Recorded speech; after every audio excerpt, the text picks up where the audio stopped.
Oke, sebagai sapaan pertama, Assalamualaikum warahmatullahi wabarakatuh. Hari ini kita akan menyajikan salah satu mata kuliah yang akan kita bahas terkait dengan penyelesaian masalah transportasi dengan beberapa metode. Ya, hari ini Kamis 4 September 2025 kita akan bahas salah satu dengan menggunakan metode standar deviasi. Sebelumnya, kita harus mengetahui bahwa model transportasi ini sebenarnya cukup banyak nanti solusi-solusi yang bisa kita gunakan untuk menyelesaikannya. Baik itu kita kenal dengan solusi awal, ada juga beberapa yang kita kenal dengan solusi standar. Nah, untuk solusi awal, ada beberapa yang dikenalkan itu, ada yang kita kenal dengan Northwest Corner, ya, Northwest Corner Method atau NWCM. Kemudian ada Least Cost Method atau LCM, ada Vogel Approximation Method. Ini semuanya adalah metode-metode yang kita gunakan untuk solusi awal. Nah, di sini nanti coba kita kenalkan salah satu metode yang kita kenal dengan sebutan metode standar deviasi. Sementara untuk solusi optimal, biasanya nanti ada beberapa metode yang sering digunakan, bisa dengan menggunakan stepping stone atau bisa juga nanti dengan metode potensial. Nanti yang kita gunakan sini adalah metode potensial. Nah, untuk melihat bagaimana masalah transportasi dan solusi yang kita gunakan ini, jadi nanti kita lihat metodenya sebenarnya kalau NWCT atau Northwest Corner ini metode untuk menyusun tabel awal dengan cara mengalokasikan distribusi barang mulai dari sel yang terletak pada sudut kiri atas. Jadi nanti kita perhatikan bahwa distribusi dari eh, barangnya nanti kita distribusikan uh, melalui sudut paling kiri atas. Setelah itu nanti baru kita bergerak ke bagian lainnya. Adapun aturannya, yang pertama uh, kita tadi sudah lihat bahwa mulainya dari ujung kiri atas, kemudian nah kita alokasikan jumlah uh, secara maksimum sesuai syarat sehingga eh, layak untuk memenuhi permintaan. Kemudian nanti bergerak ke kotak sebelah kanan bila masih terdapat suplai yang cukup. Kalau tidak, bergerak ke kotak di bawahnya sesuai dengan permintaan. Nah, misalkan kita punya permasalahan transportasi, misalkan suatu perusahaan mempunyai 3 pabrik produksi dan 5 gudang yang penyimpanan hasil produksi, jumlah barang yang diangkut tentunya tidak melebihi produksi yang ada, sedangkan jumlah barang yang disimpan di gudang harus ditentukan jumlah minimumnya agar gudang tidak kosong. Tabel matrik, nah untuk masalah jumlah produksi bisa kita lihat nanti dalam bentuk satuan mata uang seperti yang ada dalam tabel berikut ini, ya. Jadi gudangnya ada gudang 1, gudang 2, 3, 4 dengan 5, kemudian pabriknya ada pabrik 1, 2, 3, D itu adalah demand, kemudian S adalah supply, ya. Jadi supply-nya adalah 800, 600, 1100, sementara demand-nya 400, 400, 500, 400, 800. Nanti akan kita lihat bahwa dalam transportasi ini ada nanti kelompok yang seimbang, ada juga nanti yang kita kenal dengan tidak seimbang. Yang kita bahas di sini ini termasuk kelompok yang seimbang karena suplainya sama dengan demand sama-sama 2.500. Nah, sesuai dengan prosedur penyelesaiannya tadi adik-adik ya, kita mulai mengisikan kolom mulai kolom kiri atas karena sesuai dengan namanya Northwest dengan mempertimbangkan batasan persediaan dan permintaannya. Selanjutnya, nanti kita isikan kolom di sebelah kanannya hingga semua permintaan terpenuhi. Nah, perhatikan adik semuanya. Nah, supply-nya tadi adalah 800, 600, dan 1100, sementara demand-nya adalah 400, 400, 500, 400, 800 ya. Nah, kita lihat karena ini dimulai dari pojok kiri ya, paling atas, maka nah kita lihat langsung 800 supply-nya kita distribusikan 400 ke eh, kiri atas. Kemudian karena masih sisa 400 lagi, maka 400 lagi ini kita distribusikan lagi ke berikutnya di sebelahnya.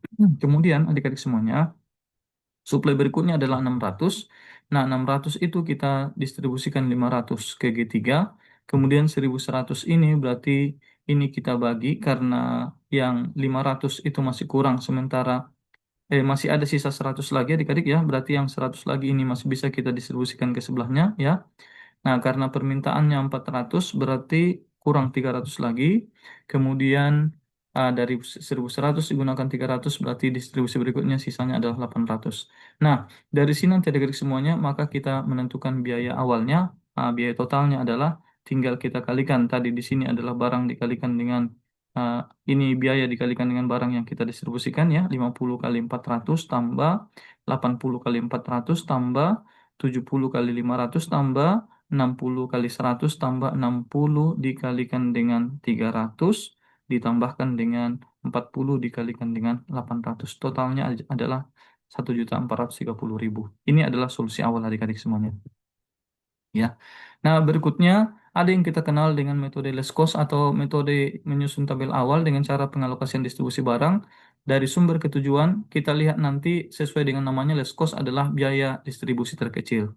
Nah, aturannya karena di sini menggunakan biaya distribusi terkecil berarti pilih sel yang biaya terkecil, kemudian kita sesuaikan dengan permintaan dan kapasitas. Selanjutnya sel yang biayanya satu tingkat lebih besar dari sel pertama. Nah, kemudian tinggal nanti kita tentukan total biayanya berapa. Nah, dari masalah kita tadi adik-adik semuanya, nah kalau tadi kita langsung distribusikan ke kiri atas ya. Nah, sekarang kita lihat kita distribusi dengan melihat biaya terkecilnya. Karena biaya terkecilnya adalah 30 adik-adik semuanya, maka di sini kita 800 suplainya langsung kita distribusikan ke 30. Karena ini sudah terpenuhi semuanya, berikutnya kita lihat yang 600 adik-adik ya. 600 ini ternyata biaya terkecil di sini adalah 40, berarti distribusikanlah 600 sebanyak 400 karena di sini demandnya adalah 400. Masih ada sisa adik-adik di sini ya, masih ada sisa 200 lagi. Nah, 200 ini berarti kita lihat di sini karena ini udah penuh berarti ke sebelah sini. Berarti nanti ya yang 200 lagi adik-adik ya. Nah, kita distribusikan ke 60 ya 200 ya. Kemudian 1.100 ini adik-adik semuanya berarti kita lihat biaya terkecil di sini adalah ada 40 tapi di sini ada 42 yang ini sudah penuh berarti di sini kita distribusikan 400 sisanya adalah 1.100 kurang 400 sisanya adalah 700 lagi berarti nanti tinggal kita alokasikan adik-adik ya. Nah, di sini tadi 500 ya yang ini permintaannya 500 karena ini 200 sudah ada berarti sisanya tinggal 200 di sini. Nah, sehingga adik-adik semuanya dengan distribusi ini nanti bisa kita menentukan biayanya ya, biaya totalnya adalah 800 kali 30, 4 tambah 400 kali 40 tambah 400 kali 40 tambah 60 kali 200 tambah 60 kali 500 tambah 60 kalikan dengan 200 sehingga adik-adik di sini kita dapatkan biayanya 1.100.000. Ya, tentunya kalau kita bandingkan tadi dengan NWC ya, Descos ini hasilnya lebih sedikit optimal. Oke, nah sekarang sebenarnya kita ingin melihat metode standar deviasi adik-adik ya. Jadi metode standar deviasi ini, setelah kita lihat tadi gambaran dua metode awal ya, solusi awal dengan menggunakan NWC dan less cost.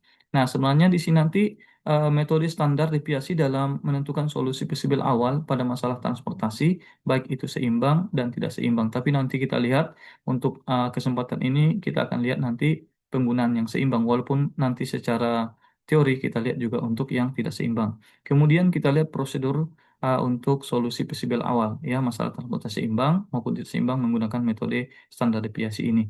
Kemudian nanti solusi optimal bisa kita gunakan dengan metode potensial. Nah, seterusnya adik-adik semuanya. Jadi sebenarnya kalau kita lihat tadi sudah kita lihat bagaimana dua metode awal dalam masalah transportasi ini. Nah, yang perlu kita perhatikan nanti adik-adik semuanya adalah bahwa dalam metode transportasi ini sebenarnya nanti adalah ya perlu kita lihat bahwa eh, masalah transportasi ini sebenarnya adalah bagaimana kita mendistribusikan beberapa sumber uh, ada beberapa sumber, kemudian ada beberapa tujuan. Nah, jadi nanti misalnya ini adalah sumber-sumber yang ada di bagian sebelah kiri ya, pada gambar 2.1. Kemudian di sini adalah yang sebelah kanan ini adalah tujuannya. Jadi tadi ada sumber, ada tujuan, total barang yang didistribusikan dari sumber ke tujuan jumlahnya tertentu. Jadi nanti ada sumber tadi sudah kita lihat bagaimana mendistribusikan dari sumber nanti ke tujuan. Kemudian biaya distribusi barang atau produk dari suatu sumber ke suatu tujuan besarnya tertentu karena tadi biayanya sudah diketahui sehingga nanti karena biayanya sudah diketahui bisa kita tentukan total biaya keseluruhan. Nah, berikutnya adik-adik semuanya ya, setelah kita lihat konsep awalnya, Nah, bisa kita lihat yang berikutnya adalah bagaimana model dari transportasi ini. Sebenarnya karena transportasi ini adik-adik semuanya, dia sebenarnya adalah mirip-mirip dengan program linear, ya kasus khusus dari program linear, sehingga dia nanti kalau kita lihat secara umum memiliki yang namanya fungsi tujuan dan juga ada fungsi kendala.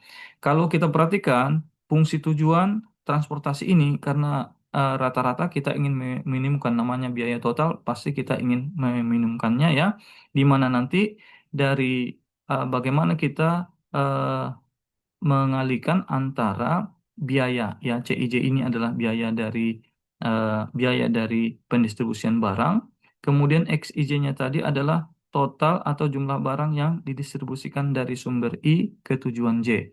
Jadi nanti ini adalah kalau kita lihat tadi perkalian antara biaya dan juga jumlah barang XIJ, CIJ, XIJ. Nah, kendalanya adalah adik-adik semuanya ada dua kendala yang kita lihat pada masalah transportasi ini. Kendala yang pertama terkait dengan kendala penawaran, kemudian kendala yang kedua adalah kendala permintaan. Di mana nanti kendala penawarannya adalah XIJ, total dari sigma XIJ, nah nanti ini sama dengan kendala penawarannya. Penawarannya nanti kita lihat suplainya S1, S2, dan seterusnya. Kemudian dengan cara yang sama, di sini juga ada kendala permintaan.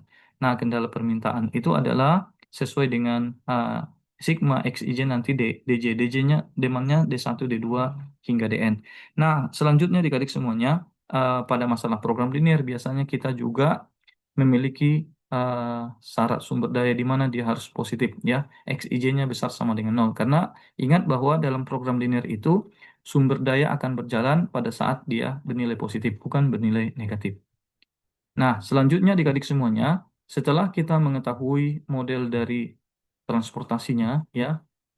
Nah, berikutnya tadi bisa kita lihat bagaimana uh, bentuk umum dari tabel transportasi. Nah, bentuk umumnya tadi adalah ah, jadi adik-adik semuanya, tadi kita sudah melihat bahwa dicontoh dengan menggunakan dua metode awal tadi bahwa di sini ada permintaan demand ya D1, D2 hingga Dn, kemudian ada tadi supply-nya S1, S2 sampai Sm, C11, C12 hingga C1M. Ini adalah biaya yang diketahui yang nilainya tertentu. X11 hingga X1N tadi adalah distribusi dari barangnya ya. Nah, sehingga kita ingin tadi menentukan total XI kalikan dengan CI. Nah, adik-adik semuanya sumbernya tentunya di sini nanti ada beberapa sumber ya. Sementara tujuannya juga ada beberapa tujuan. Nah, kita ingin mendistribusikan sesuai dengan tabel ini adalah tabel umum masalah transportasi. Sehingga nanti kalau kita lihat masalah-masalah transportasi selanjutnya nanti sering kita menggunakan tabel berikut.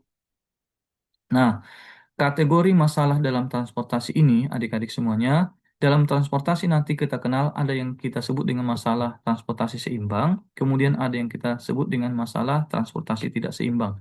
Di mana tadi untuk transportasi seimbang ini nanti adik-adik jumlah dari supply-nya dengan demand-nya itu pasti sama, ya, supply dengan demand-nya sama. Sementara kalau kita kenal nanti masalah transportasi tidak seimbang, maka ada yang supply-nya lebih besar daripada demand-nya, seperti persamaan 2,8 ini. Kemudian ada juga supply-nya yang lebih kecil dari demand-nya, seperti 29. Jadi sigma atau total dari supply-nya bisa lebih besar daripada total dari demand-nya, atau sebaliknya, total dari supply-nya bisa lebih kecil dari total demand-nya. Inilah yang kita kenal dengan masalah transportasi tidak seimbang.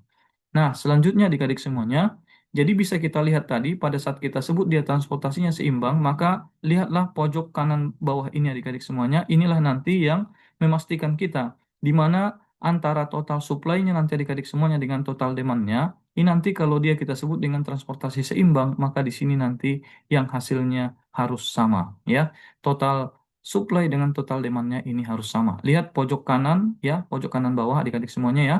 Maka nanti inilah yang menjadi ciri kalau kita kenal dia nanti kita sebut dengan transportasi yang seimbang. Kemudian dengan cara yang sama adik-adik ya, untuk transportasi tidak seimbang berarti nanti dengan cara yang sama kamu tinggal perhatikan nanti total supply dan juga total demand-nya. Apakah supply-nya dengan demand-nya nanti sama? Tapi kita tadi bagi dua, bisa aja nanti total supply-nya yang lebih besar daripada demand-nya seperti tabel yang sebelah kiri. Atau nanti bisa juga jumlah dari supply-nya justru lebih kecil daripada jumlah dari demand-nya atau yang tabel sebelah kanan. Sehingga nanti untuk dua kasus transportasi yang tidak seimbang ini nanti adik-adik, ini nanti kita akan menggunakan eh, kolom atau baris dummy di sini untuk menyelesaikannya, bantuan dari kolom atau baris dummy. Nah, selanjutnya adik-adik semuanya, setelah kita kenal tadi yang tidak seimbang, maka kita tadi sebenarnya sudah memperkenalkan metode penyelesaian dari masalah transportasi ini, ya. Ada kita kenal tadi dengan solusi awal. Solusi awal ini penentuan nilai solusi awal dilakukan dengan mengalokasikan barang sebanyak M tambah N min 1 variabel basis secara maksimal agar memenuhi seluruh penawaran dan permintaan dengan M-nya adalah jumlah baris dan N-nya adalah jumlah kolom. Sehingga nanti adik-adik semuanya total alokasinya adalah M tambah N kurang 1. M-nya adalah jumlah baris dan N-nya tadi adalah jumlah kolom. Nah, di sini berarti kalau kita lihat metode standar deviasi ini nanti berarti dia termasuk dari salah satu solusi awal. Nah, selanjutnya adik-adik semuanya, nah solusi optimal. Solusi optimal tadi sebenarnya ada beberapa ya, salah satunya stepping stone dan juga metode yang lain. Di sini juga kita kenal dengan metode potensial. Nah, sesuai dengan standar deviasi adik-adik semuanya, berarti nanti di sini dia menggunakan rumus standar deviasi yang kita kenal pada saat kita belajar statistik adik-adik semuanya ya. Jadi di sini nanti kita menghitung total standar deviasi pada baris, kemudian kita juga menghitung standar deviasi pada kolom. Di mana standar deviasi ini adalah akar dari 1 per N, sigma J1 sampai N, CIJ dikurangkan dengan CIJ kita kuadratkan. Nah, di sini nanti setelah melihat tabel transportasi, maka langkah awal yang kita lakukan, maka kita hitunglah nanti standar deviasi, baik itu standar deviasi baris, kemudian juga standar deviasi kolom. Nah, jadi tadi kita sudah melihat bahwa TSI adalah standar deviasi baris, kemudian CIJ itu tadi nanti adalah rata-rata biaya pendistribusian barang, ya, dari sumber ke tujuan. M-nya tadi adalah jumlah baris, kemudian N-nya adalah jumlah kolom. Nah, langkah-langkah penyelesaian dalam eh, metode ini adik-adik semuanya ya. Nah, nanti kita lihat berarti transportasinya apakah dia nanti termasuk kategori seimbang atau tidak seimbang. Kemudian kita nanti eh, membentuk masalah transportasi dengan menentukan fungsi tujuan dan kendalanya. Kemudian nanti kita lihat kalau dia tidak seimbang biasanya tadi kita menggunakan uh, variabel dummy ya. Setelah itu nanti kita bisa menentukan nilai solusi awal menggunakan metode yang akan kita bahas ini yaitu standar deviasi. Kemudian setelah itu kita lihat tes optimalisasi menggunakan metode potensial yang mendapatkan solusi akhir yang optimal. Baru nanti bisa kita lihat bagaimana kesimpulannya.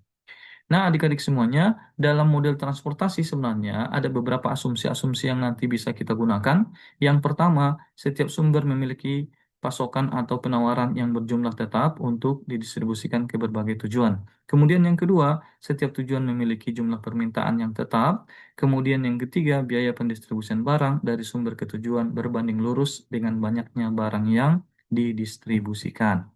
Nah, selanjutnya eh, bisa kita membentuk model transportasi ya adik-adik semuanya tadi eh, dipresentasikan dalam M ini tabel yang kita bentuk tadi karena dia adalah kasus khusus dari masalah program linear ya. Berarti kita ingin meminimumkan total biaya di mana total biaya ini dalam bentuk notasi Z ya biasanya kita notasikan perkalian antara biaya dengan distribusi barang CIJ kalikan dengan XIJ. Kalau kita jabarkan nanti adik-adik semuanya, sigmanya berarti nanti adalah C11, X11 tambah C12, X12 tambah seterusnya nanti deh hingga CMN, XMN. Tadi kita sebutkan bahwa ada dua fungsi kendala pada masalah transportasi ini. Ya, fungsi kendala yang pertama tadi terkait dengan kendala penawaran, sementara fungsi kendala yang kedua adalah terkait dengan kendala permintaan. Sehingga nanti untuk kendala penawaran adik-adik semuanya X11 tambah X12 tambah X1N ini sama dengan S1, X21 tambah X22 tambah seterusnya hingga nanti X2N ini adalah sama dengan S2 dan seterusnya hingga nanti SM. Demikian juga nanti persamaan untuk kendala permintaannya ya X11 tambah X12 tambah titik-titik sampai seterusnya nanti X1N ini sama dengan D1, X21, X22 tambah seterusnya hingga X2N ini sama dengan D2 dan seterusnya hingga Dn. Nah, adik-adik semuanya ya, inilah bentuknya nanti bentuk secara umum. Kemudian coba kita lihat langkah-langkah tadi yang kita gunakan dalam menyelesaikan masalah solusi awal dengan menggunakan standar deviasi. Langkah yang pertama adik-adik semuanya, nah biasanya ini juga berlaku secara umum. Dalam transportasi ini, kita biasanya nanti langkah awal membuat tabel masalah transportasi dan memeriksanya apakah nanti yang kita dapatkan itu kasusnya adalah kasus seimbang atau kasus tidak seimbang. Tadi sudah kita tekankan adik-adik semuanya, nanti tinggal kamu cek ya pojok kanannya ini apakah sigma dari total supply-nya sama tidak dengan total demand-nya. Kalau dia sama, berarti nanti pastikan dia adalah transportasi seimbang. Kemudian adik-adik semuanya, yang kedua kita akan melihat ya eh, nilai solusi awal ya, solusi awal adik-adik semuanya. Di mana tadi kalau kita lihat solusi awal dengan metode standar deviasi ini tadi kita harus menentukan eh, simpangan atau standar deviasi baris dan juga standar deviasi kolom. Adik-adik semuanya, karena di sini adalah kita kenal barisnya baris S1, S2, berarti kita menentukan nanti standar deviasi S1, standar deviasi S2, standar deviasi SM karena di sini barisnya sampai M. Nah, di mana CIJ topinya nanti deh atau CIJ barnya ini nanti adalah kita jumlahkan dulu semua biaya yang ada di baris 1. C11 tambah C12 tambah seterusnya hingga C1N.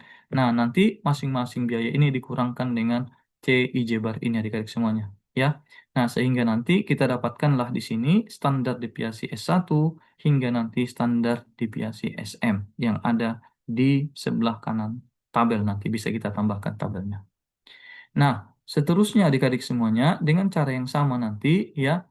Kalau tadi kita mencari standar deviasi barisnya, maka berikutnya kita cari standar deviasi kolom. Kolom satu ini kita tanda biru adik-adik semuanya karena di sini ada C11, C21, C31 hingga nanti CM1.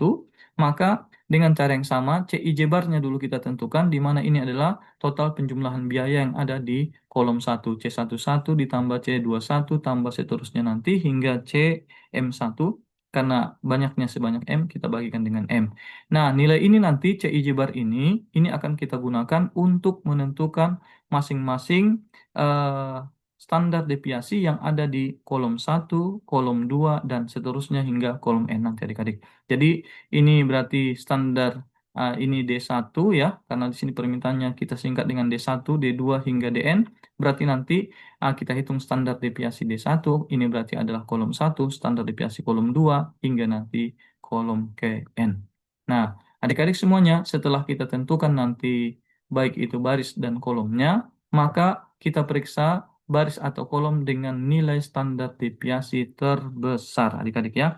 Jadi nanti langkah ketiga setelah kita masukkan semua tadi nilai-nilai yang ada pada perhitungan standar deviasi yang sudah kita dapatkan, baik itu baris ataupun kolom, kita nanti periksa uh, baris atau kolom dengan nilai standar deviasi yang terbesar. Nah, jadi misalkan pada baris kita lihat nanti anggap saja yang terbesarnya ya kita dapatkan salah satu misalnya di sini adalah C12. Nah, maka nanti inilah sel dengan biaya paling kecil ya. Kemudian langkah berikutnya eh, setelah kita tentukan tadi ya, kita pilih tadi yang paling besar, maka aturan tambahannya adalah berikut ini adik-adik semuanya. Karena bisa saja nanti pada saat kita menentukan standar deviasi ada yang sama nilainya, baik itu pada baris ataupun pada kolom. Kalau dia nanti nilainya sama, maka kita pilih baris atau kolom yang memiliki biaya transportasi yang paling minimum. Sesuai dengan less cost tadi, kita pilih yang paling minimum. Kemudian, kalau misalnya biayanya sama-sama minimum, maka nanti pilihan yang berikutnya adalah kita pilihlah pengalokasian barang yang paling banyak atau paling maksimum. Jadi yang pertama tadi, kalau misalkan nanti sama nilainya, maka kita pilih biaya terkecil. Tapi kalau biayanya juga sama, misalkan nanti adik-adik semuanya, kita lihatlah pengalokasian barang yang paling banyak atau paling maksimum. Oke, nah dengan menggunakan itu nanti dek, bisa kita lanjutkan lagi. Langkah berikutnya adalah menyesuaikan penawaran dan permintaan serta mengabaikan atau mereduksi baris atau kolom yang sudah terpenuhi. Kalau misalnya tadi kita sudah mendapatkan C22 ini sudah terpenuhi nanti adik-adik ya, berarti nanti uh, akan sama dengan nol dia. Ini tinggal kita reduksi ya, kita reduksi. Kita lanjutkan lagi nanti dengan yang berikutnya. Sehingga pada langkah keenam nanti adik-adik semuanya setelah kita dapatkan tadi langkah yang kelima, tadi hasil reduksinya ya. Nah, berarti nanti reduksi itu berarti yang nilainya sudah sama-sama dengan nol ya. Nah, jadi bisa dilihat di tabel sebelah kiri dan sebelah kanan ini dengan garis biru ya. Setelah nol nilainya nanti, maka kita reduksilah eh, kolom 2 dan juga baris 2-nya karena dia sudah sama-sama nol. Langkah berikutnya nanti adik-adik semuanya, kita kembali akan menghitung nilai standar deviasi dengan tidak mengikutkan atau tanpa menyertakan baris atau kolom yang sudah kita reduksi tersebut ya. Tadi misalkan sudah kita reduksi ya. Nah, nanti kita hitung lagi ya standar deviasi. Nah, hingga nanti kita ulangi langkah ini ya, langkah 2 sampai 6 ini nanti semua permintaan dan penawaran terpenuhi atau variabel basis yang teralokasi nanti kita penuhi sebanyak M tambah N min 1 tadi M-nya adalah eh, banyak permintaan dan penawarannya dikurangkan satu. Jika beberapa variabel basis pada baris dan kolom sudah memenuhi permintaan atau penawaran, bisa juga untuk kita tentukan variabel basis yang tersisa nanti dengan menggunakan metode less cost method atau LCM. Nah, sehingga nanti semuanya akan kita peroleh distribusinya hingga selesai. Nah, dari sana nanti kita bisa menentukan eh, nilai total biayanya. Kemudian adik-adik semuanya, bedanya nanti apa bedanya nanti kalau misalnya kita lihat kalau dia transportasinya nanti tidak seimbang ya karena tadi ada yang supply lebih besar daripada demand atau nanti supply lebih kecil dari demand, maka nanti adik-adik semuanya sebenarnya langkah-langkah yang sudah kita gunakan tadi dengan menggunakan solusi awal pada metode standar deviasi ini juga uh, hampir sama adik-adik ya. Yang berbeda nanti di sini kita hanya memastikan kalau dia tadi seimbang jumlah antara supply dan demand-nya sama, tetapi nanti kalau dia tidak seimbang adik-adik ada dua kasus tadi. Yang pertama bisa nanti supply-nya lebih besar daripada demand atau nanti supply-nya lebih kecil dari demand. Tapi nanti adik-adik semuanya ini nanti akan kita gunakan juga variabel dummy di sini ya, sehingga nanti dengan menambahkan variabel dummy, kita akan mendapatkan, ya dummy-nya nanti bisa pada baris atau juga bisa pada kolom. Setelah kita menambahkan variabel dummy nanti adik-adik ya, nah langkah berikutnya sudah sama dengan langkah pada tabel yang transportasi seimbang karena tadi eh, supply-nya sudah sama dengan demand-nya, maka nanti kita menentukan CIJ bar ya. Nah, yang kita hitung tadi berdasarkan baris dan juga nanti kolom. Kita menggunakan ya menghitung standar deviasi pada barisnya dan juga pada kolomnya sehingga nanti kita dapatkan standar deviasi pada baris satu, baris kedua hingga nanti baris ke M. Nah, dengan cara yang sama adik-adik nanti semuanya ya. Berikutnya juga nanti kita hitung juga standar deviasi pada kolom. Ini adalah standar deviasi kolom satu sehingga nanti kita hitung nanti standar deviasi kolom satu, kolom 2, kolom 3 dan seterusnya hingga kolom ke N. Dengan terlebih dahulu menentukan CIJ bar-nya tadi adalah kalau kita menghitung di uh, kolom satu berarti nanti kita jumlahkan total biaya yang ada di kolom satu. Demikian juga nanti di kolom 2, kolom 3 dan seterusnya. Nah, langkah yang berikutnya adik-adik semuanya sama, kita akan menentukan nilai standar deviasi terbesar baik itu pada baris atau pada kolom. Sehingga nanti dengan memiliki nilai standar deviasi yang terbesar ini kita tinggal melakukan distribusi ke dalam tabel tersebut. Nah, jadi di sini aturan tambahan juga berlaku tadi sama seperti aturan tambahan pada eh, seimbang ya adik-adik ya.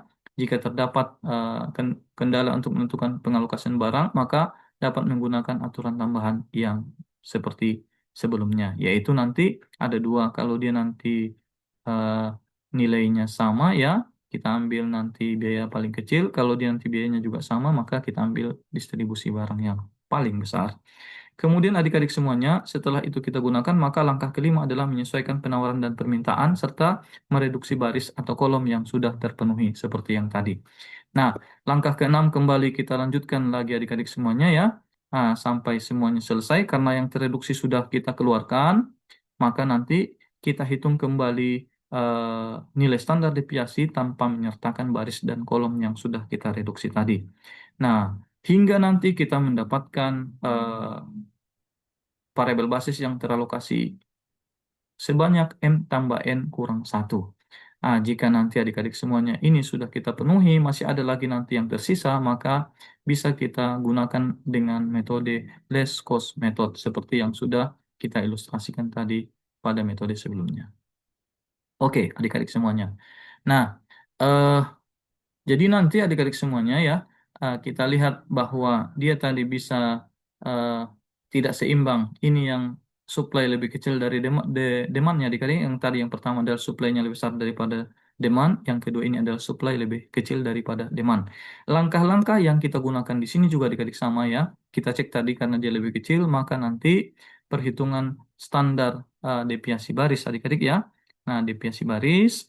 Nah, setelah nanti kita eh, terlebih dahulu sebenarnya melakukan dummy dulu. Setelah dummy nanti baru kita hitung nanti baris ya Dek ya, CIJ, C pada baris yang pertama yang warna kuning ini dengan terlebih dahulu menjumlahkan tadi semua biaya pada baris dibagikan dengan N sehingga nanti kita bisa menentukan standar deviasi pada baris satu, baris 2 dan baris seterusnya. Nah, langkah yang kedua, kita hitung kembali perhitungan standar deviasi pada kolom, berarti jumlahkan dulu nanti semua biaya pada kolom satu adik-adik semuanya, kita hitung standar deviasinya ya. Nah, nanti berarti setelah itu nanti kita hitunglah pada kolom satu, kolom 2 dan seterusnya.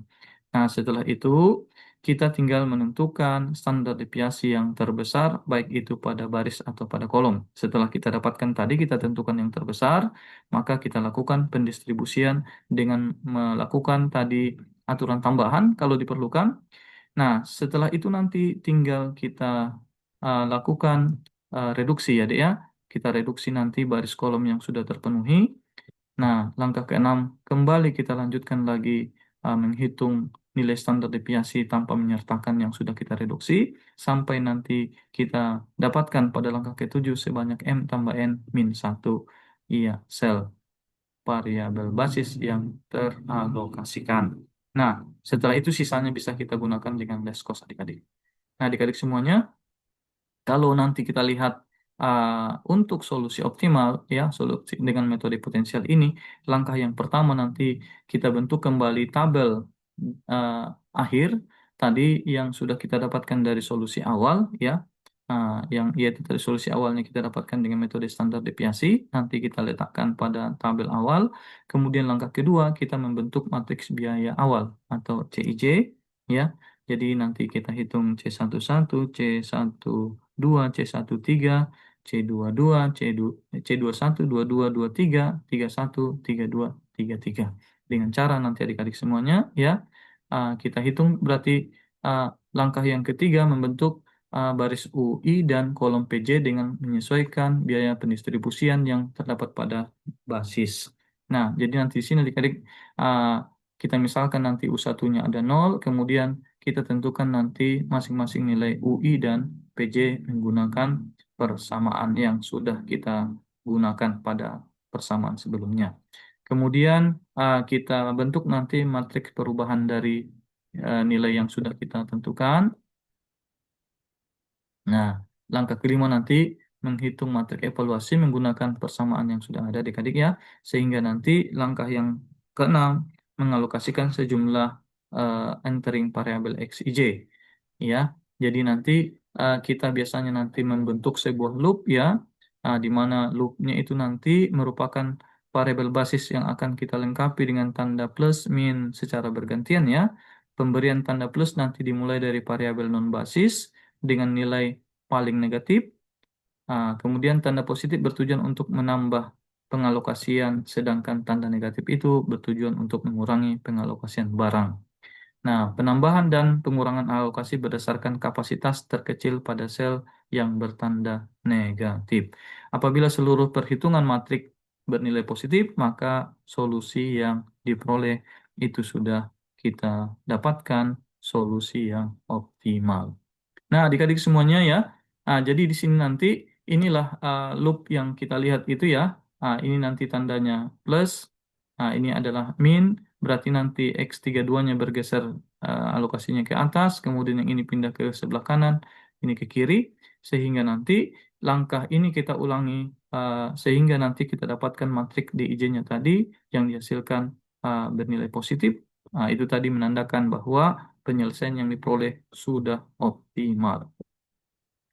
Nah, misalkan saja adik-adik semuanya ya, kita ambilkan sebuah contoh, sebuah perusahaan memiliki 4 pabrik produksi, P1, P2, P3, dengan P4, ada 5 gudang penyimpanan hasil produksi, G1, G2, G3, G4, dan G5 ya.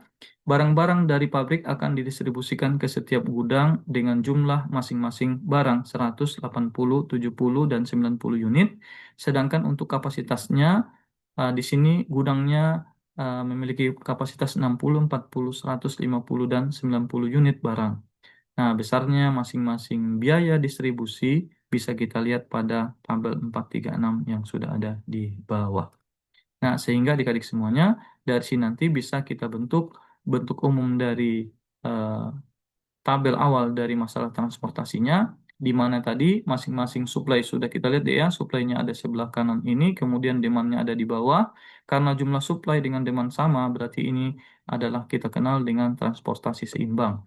Nah, tadi itu fungsi tujuannya, karena ini tadi adalah bentuk khusus dari program linear. Ah, di sini Z-nya adalah sigma CIJ XIJ, I-nya sudah tentunya 1, 2, 3, 4, dan J-nya 1, 2, 3, 4, 5. Kemudian di sini kita dapatkan adik-adik fungsi kendala yang tadi melibatkan ya supply dan juga demand-nya. Di mana supply-nya 100, 80, 70, 90 berarti nanti 100, 80, 70, 90.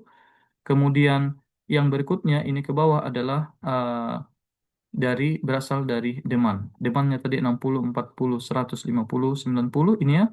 Berarti nanti 60, 40, 150, 90. Itulah fungsi tujuan dan fungsi kendalanya. Kemudian adik-adik semuanya, ya langkah satu tadi kita buat tabel masalah transportasi, ya.